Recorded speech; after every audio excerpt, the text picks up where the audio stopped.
ಪ್ರಕಾಶ್ ಅವರನ್ನ ಇದೀಗ ಕೊಲೆ ಮಾಡಲಾಗಿತ್ತಂತಲ್ಲ, ಆ ವಿಚಾರಕ್ಕೆ ಸಂಬಂಧಪಟ್ಟಂತೆ ಎಫ್ಐಆರ್ ಕೂಡ ದಾಖಲಾಗಿದೆ. ಎಫ್ಐಆರ್ ದಾಖಲಾಗಿರುವಂತಹ ಹಿನ್ನೆಲೆಯಲ್ಲಿ ಬಯಲಾಗಿದೆ ಒಂದಷ್ಟು ಕೊಲೆಯ ರಹಸ್ಯಗಳು ಅನ್ನೋದು ಗೊತ್ತಾಗ್ತಾ ಇದೆ. HSR ಲೇಔಟ್ ಪೊಲೀಸ್ ಠಾಣೆಯಲ್ಲಿ ಎಫ್ಐಆರ್ ದಾಖಲಾಗಿದೆ.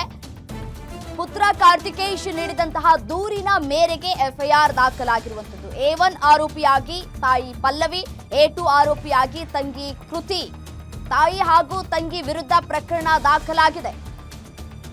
BNS ಕಾಯ್ದೆ 103 ಕಲಂ 1, 3 ಕಳೆದ ಒಂದು ವಾರದಿಂದ ಪಲ್ಲವಿ ಮತ್ತು ಕೃತಿ ಕೊಲೆ ಬೆದರಿಕೆಯನ್ನ ಹಾಕ್ತಾ ಇದ್ರು ಅನ್ನೋದು ಕೂಡ ಗೊತ್ತಾಗ್ತಾ ಇದೆ. ಇವರ ಬೆದರಿಕೆಗೆ ಹೆದರಿ ಬೇರೆ ಮನೆಗೆ ಹೋಗಿದ್ರು.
ಎಫ್ಐಆರ್ನಲ್ಲಿ ಬಯಲಾಯಿತು ಒಂದಷ್ಟು ರಹಸ್ಯಗಳು. HSR ಲೇಔಟ್ ಪೊಲೀಸ್ ಠಾಣೆಯಲ್ಲಿ ಎಫ್ಐಆರ್ ದಾಖಲಾಗಿದೆ. ಪುತ್ರ ಕಾರ್ತಿಕೇಶ್ ನೀಡಿದಂತಹ ದೂರಿನ ಮೇರೆಗೆ ಎಫ್ಐಆರ್ ದಾಖಲಾಗಿದೆ.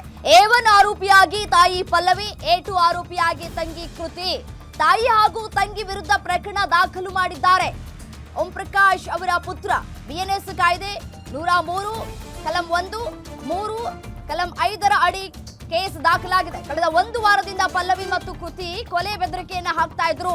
ಇವರ ಬೆದರಿಕೆಗೆ ಹೆದರಿ ಬೇರೆ ಮನೆಗೆ ಹೋಗಿದ್ರು ಓಂ ಪ್ರಕಾಶ್ ಅವರನ್ನ ಕೃತಿ ಬಲವಂತವಾಗಿ 2 ದಿನಗಳ ಹಿಂದೆ ಕರೆ ತೆಗೆದುಕೊಂಡು ಬಂದಿದ್ರು. ನಿನ್ನೆ ಕ್ಷುಲ್ಲಕ ಕಾರಣಕ್ಕೆ ಜಗಳವನ್ನ ತೆಗೆದು ಬರ್ಬರವಾಗಿ ಹತ್ಯೆ ಮಾಡಲಾಗಿದೆ. ನಮ್ಮ ತಂದೆಯವರ ತಲೆ, ಮೈ ತುಂಬಾ ರಕ್ತ ಆಗಿತ್ತು. ದೇಹದ ಪಕ್ಕದಲ್ಲಿ ಚಾಕು ಮತ್ತು ಗಾಜಿನ ಬಾಟಲ್ ಕೂಡ ಪತ್ತೆಯಾಗಿದೆ. ತಾಯಿ ಪಲ್ಲವಿ, ತಂಗಿ ಕೃತಿ ಮಾನಸಿಕ ಖಿನ್ನತೆಗೆ ಒಳಗಾಗಿದ್ರು ಅನ್ನೋದು ಗೊತ್ತಾಗ್ತಾ ಇದೆ. ಪ್ರತಿದಿನ ನಮ್ಮ ತಂದೆ ಜೊತೆ ಜಗಳ ಆಡ್ತಾ ಇದ್ರು, ಸುಖ ಸುಮ್ಮನೆ ಜಗಳ ಮಾಡ್ತಾ ಇದ್ರು ಮನೆಯಲ್ಲಿ. ಎಫ್ಐಆರ್ ಪ್ರತಿಯನ್ನ ಕೂಡ ಗಮನಿಸ್ತಾ ಇದ್ದೀರಿ. ಅದರಲ್ಲಿ A1 ಆರೋಪಿಯಾಗಿ ಓಂ ಪ್ರಕಾಶ್ ಅವರ ಪತ್ನಿ ಪಲ್ಲವಿಯ ಹೆಸರು, ಅವರ ಮಗಳು. A2 ಆರೋಪಿಯಾಗಿ ಕೃತಿ. ಎಫ್ಐಆರ್ ದಾಖಲಾಗಿರುವಂತದ್ದು. ಆ ಪ್ರತಿಯನ್ನ ನಿಮ್ಮ ಗ್ಯಾರಂಟಿ ನ್ಯೂಸ್ನ ಸ್ಕ್ರೀನ್ ಮೇಲೆ ಗಮನಿಸ್ತಾ ಇದ್ದೀರಿ.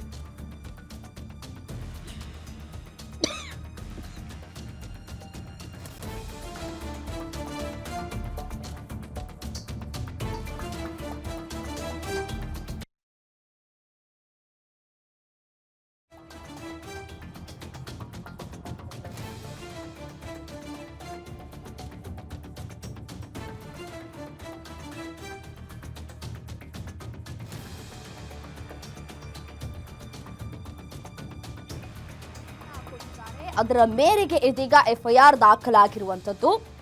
ಅಂದ್ರೆ ಕಳೆದ ಒಂದು ವಾರಗಳಿಂದಲೂ ಕೂಡ ಜಗಳ ಆಗ್ತಾ ಇತ್ತು ಕುಟುಂಬದಲ್ಲಿ. ಅಂದ್ರೆ ಇದು ನಿನ್ನೆ ಮೊನ್ನೆ ವಿಚಾರ ಅಂತೂ ಅಲ್ವೇ ಅಲ್ಲ. ಕಳೆದ ಬಹಳ ವರ್ಷಗಳಿಂದಲೂ ಕೂಡ ಖ್ಯಾತಿ ತೆಗಿತಾ ಇದ್ರು, ನಮ್ಮ ತಂದೆಯ ಜೊತೆ ಜಗಳ ಆಡ್ತಾ ಇದ್ರು ಅನ್ನೋದನ್ನ ಪುತ್ರ ಹೇಳ್ತಾ ಇರುವಂಥದ್ದು. ಕಳೆದ ಒಂದು ವಾರದ ಹಿಂದೆ ಅವರ ತಂಗಿ ಮನೆಗೆ ಹೋಗಿದ್ರು ನಮ್ಮ ತಂದೆ. ಇಲ್ಲಿ ಬಹಳಷ್ಟು ಕಿರುಕುಳವನ್ನ ಕೊಡ್ತಾ ಇದ್ರು ನಮ್ಮ ತಂದೆ ಓಂ ಪ್ರಕಾಶ್ ಅವರಿಗೆ. ಸೊ ಹಾಗಾಗಿ ಅವರ ತಂಗಿ ಮನೆಗೆ ಹೋಗಿ ನೆಲೆಸಿದ್ರು ಒಂದು ವಾರದಿಂದಲೂ ಕೂಡ ಅಂತ ಕೂಡ ಹೇಳ್ತಾ ಇರುವಂತದ್ದು. ಎಫ್ಐಆರ್ ಪ್ರತಿಯಲ್ಲೂ ಕೂಡ ಅದನ್ನ ಮೆನ್ಷನ್ ಮಾಡಲಾಗಿದೆ. ಇದರ ಜೊತೆಗೆ ಕಳೆದ 2 ದಿನಗಳ ಹಿಂದೆ ನಮ್ಮ ತಂದೆಯನ್ನ ಕೃತಿ ಅಂದ್ರೆ ಅವರ ಮಗಳು ಹೋಗಿ ಅಪ್ಪನ ಬಳಿ ಪುಸ್ಲಾಯಿಸಿ ಪಲ್ಲವಿ ಮತ್ತೆ ಕೃತಿ ಇಬ್ರು ವಾಪಸ್ ಮನೆಗೆ ಕರೆ ತಂದಿದ್ರು. ವಾಪಸ್ ಮನೆಗೆ ಕರೆ ತಂದ ನಂತರ ಸುಮ್ಮನಿರ್ಬೇಕಾಗಿತ್ತು. ಆದರೆ ಯಾವುದೇ ರೀತಿಯಾದಂತಹ ಅವರು ಪ್ರೀತಿ ಆದರೂ ಆಗಲಿ, ಅವ್ರ ಮೇಲೆ ಸ್ನೇಹದಿಂದ ಆದರೂ ಆಗಲಿ ಇರ್ತಿರ್ಲಿಲ್ಲ. ಕಳೆದ 2 ದಿನಗಳಿಂದಲೂ ಕೂಡ ಜಗಳ ಮಾಡ್ತಾ ಇದ್ರು, ಕಿರಿಕಿರಿ ಮಾಡ್ತಾ ಇದ್ರು ನಮ್ಮ ತಂದೆಗೆ.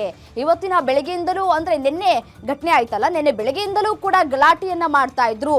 ಆಮೇಲೆ ಕಳೆದ 1 ವಾರದಿಂದಲೂ ಕೂಡ ಕೊಲೆ ಬೆದರಿಕೆಯನ್ನ ಹಾಕ್ತಾ ಇದ್ರು ಅಂತ ಕೂಡ ಅವರು ಉಲ್ಲೇಖ ಮಾಡಿದ್ದಾರೆ FIR ಪ್ರತಿಯಲ್ಲಿ. ಕಳೆದ 1 ವಾರದಿಂದಲೂ ಕೂಡ ಕೊಲೆ ಬೆದರಿಕೆ ಹಾಕ್ತಾ ಇದ್ರು ಅಂತ ಅನ್ನೋದಾದ್ರೆ ಕಂಪ್ಲೇಂಟ್ ಅನ್ನ ಕೊಡಬಹುದಾಗಿತ್ತು ಅನ್ನುವಂತಹ ಪ್ರಶ್ನೆ ಕೂಡ ಬರುತ್ತೆ. ಬಟ್ ಆದ್ರೆ ಇದು ಕಳೆದ ಬಹಳ ವರ್ಷಗಳಿಂದಲೂ ಕೂಡ ಬಂದಿರುವಂತಹ ವಿಚಾರ ಅಲ್ವಾ. ಸೊ ಹಾಗಾಗಿ ಅವರು ಕೂಡ ಒಂದ್ ಕಡೆ ನೆಗ್ಲೆಕ್ಟ್ ಮಾಡಿಬಿಟ್ರ ಅನ್ನುವಂತಹ ಪ್ರಶ್ನೆಗಳು ಕೂಡ ಇಲ್ಲಿ ಕಾಡ್ತಾ ಇರುವಂಥದ್ದು. ಸೊ ಹಾಗಾಗಿ ಕೊಲೆ ಮಾಡ್ತೀನಿ ಅಂತ ಹೇಳಿ ನಿನ್ನೆ ಕೊಲೆ ಮಾಡಿದ್ದಾರೆ. ನಾವು ಇಲ್ಲದೆ ಇದ್ದಂತಹ ಸಂದರ್ಭದಲ್ಲಿ ಮಾತಿಗೆ ಮಾತು ಬೆಳೆದು ಕೊಲೆಯಾಗಿದೆ ಅಂತ ಹೇಳಿ ಅವರ ಪುತ್ರ ಹೇಳ್ತಾ ಇರುವಂಥದ್ದು. ಕಾರ್ತಿಕೇಶ್ FIR ನಲ್ಲಿ ಮೆನ್ಷನ್ ಮಾಡಿದ್ದಾರೆ. ನಾನು ಹೋಗಿ ನೋಡಿದಂತಹ ಸಂದರ್ಭದಲ್ಲಿ ನಮ್ಮ ತಂದೆ ರಕ್ತದ ಮಡುವಿನಲ್ಲಿ ಬಿದ್ದಿದ್ರು. ಆಗ ಪಕ್ಕದಲ್ಲಿ ಒಂದು ಚಾಕು ಕೂಡ ಇತ್ತು, ಅದರ ಜೊತೆಗೆ ಒಂದು ಬಾಟಲ್ ಕೂಡ ಇತ್ತು ಅಂತ ಕೂಡ ಹೇಳಿರುವಂಥದ್ದು. A1 ಆರೋಪಿಯಾಗಿ ತಾಯಿ ಹೆಸರನ್ನ ಅವರು ಉಲ್ಲೇಖ ಮಾಡಿದ್ದಾರೆ, ಪಲ್ಲವಿಯವರ ಹೆಸರನ್ನ. A2 ಆರೋಪಿಯಾಗಿ ತಂಗಿ ಕೃತಿ ಹೆಸರನ್ನ ಕೂಡ ಅವರು ಉಲ್ಲೇಖ ಮಾಡಲಾಗಿರುವಂಥದ್ದು FIR ಪ್ರತಿಯಲ್ಲಿ. ಸೊ ಇದೀಗ HSR ಲೇಔಟ್ ಪೊಲೀಸ್ ಠಾಣೆಯಲ್ಲಿ FIR ದಾಖಲಾಗಿದೆ. ತಾಯಿ ಹಾಗೂ ತಂಗಿ ವಿರುದ್ಧ ಪ್ರಕರಣ ಕೂಡ ದಾಖಲು ಮಾಡಲಾಗಿರುವಂಥದ್ದು. BNS ಕಾಯ್ದೆಯ ಅಡಿಯಲ್ಲಿ 103 ಸೆಷನ್ 103 ಕಲಂ 1 ಸೆಷನ್ 3 ಕಲಂ 5 ಅಡಿ ಕೇಸ್ ದಾಖಲಾಗಿದೆ.